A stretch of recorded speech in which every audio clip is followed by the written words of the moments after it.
Hello guys, my name is Matthew, and in today's video I'm going to show you how you can easily approve a time off of your employee or your colleague if you are in a position of power.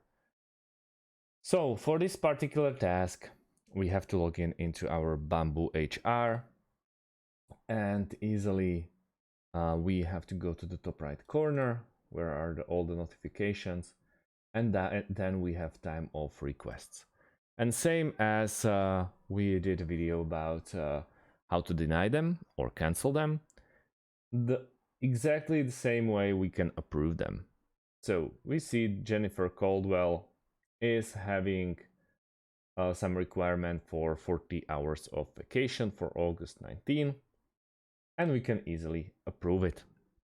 Same, we can go with approve or deny of Maya Andev.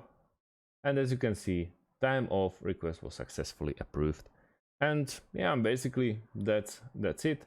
Thank you guys for watching, and see you in the next one. Have a great day and goodbye.